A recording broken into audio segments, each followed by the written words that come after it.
Fixer ses prix, c'est un des plus gros problèmes des vidéastes. Trop bas, tu bosses sans gagner ta vie. Trop haut, tu risques de faire fuir tes clients. Alors comment trouver le bon équilibre? Aujourd'hui, je vais te montrer comment fixer tes tarifs de vidéaste sans te brader, sans perdre de clients et en faisant en sorte que ton travail soit payé à sa juste valeur. Beaucoup de vidéastes débutants fixent leurs prix au hasard. Soit ils copient les prix des autres sans comprendre pourquoi, soit ils se disent « je vais être moins cher pour attirer plus de clients » et finissent par sous-évaluer leur travail. Le problème, c'est que ton temps et ton expertise ont une valeur. Et si tu ne la respectes pas, tes clients non plus ne la respecteront pas. Quand j'ai commencé, je ne savais pas combien facturer. Et j'ai fait beaucoup d'erreurs. Aujourd'hui, j'ai une approche plus claire et plus rentable. Et c'est ce que je vais te partager ici. Avant de parler de tarifs, il faut avoir quelque chose à vendre. Un vidéaste qui débute n'a souvent pas encore de portfolio et donc pas encore de preuves concrètes de la valeur de son travail. Quand j'ai voulu me lancer dans la vidéo immobilière, j'ai pris mon téléphone et j'ai appelé des courtiers. J'ai été transparent. Je leur ai dit que je débutais et que j'avais besoin de vidéos pour mon portfolio. En échange, ils avaient une vidéo gratuite et moi, j'avais du contenu pour montrer mon savoir-faire. L'avantage de cette approche, pas de pression, tu peux tester, expérimenter. Tu prends conscience du temps que ça te prend en tournage et en montage. Tu vois quel matériel est nécessaire et comment optimiser ton workflow. Dès que tu as une vidéo solide à montrer, tu peux commencer à vendre.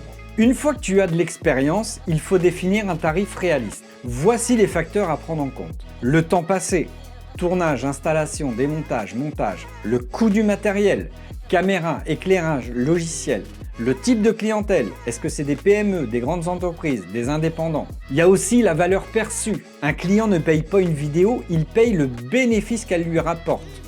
Visibilité, vente, crédibilité. Quand j'ai commencé, je facturais à l'heure. Mais avec l'expérience, j'ai compris que ce n'était pas la meilleure solution.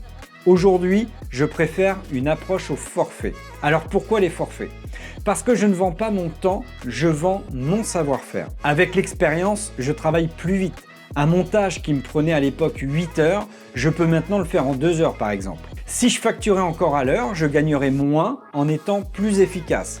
Ça n'a aucun sens. Les forfaits permettent d'adapter l'offre aux besoins des clients. Une vidéo corporative longue pour un site web, un pack de 3 capsules courtes pour TikTok ou Instagram, un format entrevue avec vidéo dynamique pour un événement. Avec cette approche, le client sait exactement ce qu'il paye et moi, je peux rentabiliser mon travail. Plus tu as de clients, plus tu peux monter tes tarifs. Pourquoi ? Parce que ton travail prend de la valeur, parce que tu as plus d'expérience, tu es plus rapide et plus efficace. Parce que si tu es trop débordé, c'est que ton prix est trop bas. Si tu es booké 2 mois à l'avance, c'est un bon indicateur que tes tarifs peuvent être ajustés. Si un client te dit c'est trop cher, ça ne veut pas dire que tu es trop cher en général, ça veut juste dire que tu es trop cher pour lui. Et c'est pas un problème, ce client n'est pas fait pour toi tout simplement. Les clients qui négocient trop sont souvent les plus difficiles. Ils te demanderont 1000 modifications, ne valoriseront pas ton travail et chercheront toujours moins cher ailleurs. Il vaut mieux avoir moins de clients, mais mieux payés, que d'enchaîner des projets mal payés qui t'épuisent. Fixer ses prix, ce n'est pas une science exacte, mais il faut suivre une logique. Au début, tu te crées un portfolio, ensuite tu fixes des tarifs basés sur ton temps et tes coûts, puis tu passes au forfait qui est beaucoup plus rentable, et enfin tu augmentes tes prix avec l'expérience. Dis-moi en commentaire comment tu fixes tes prix aujourd'hui et si tu galères encore avec ça. Et surtout, abonne-toi parce que dans la prochaine vidéo, je vais t'expliquer comment attirer les bons clients pour ne plus avoir à négocier tes prix.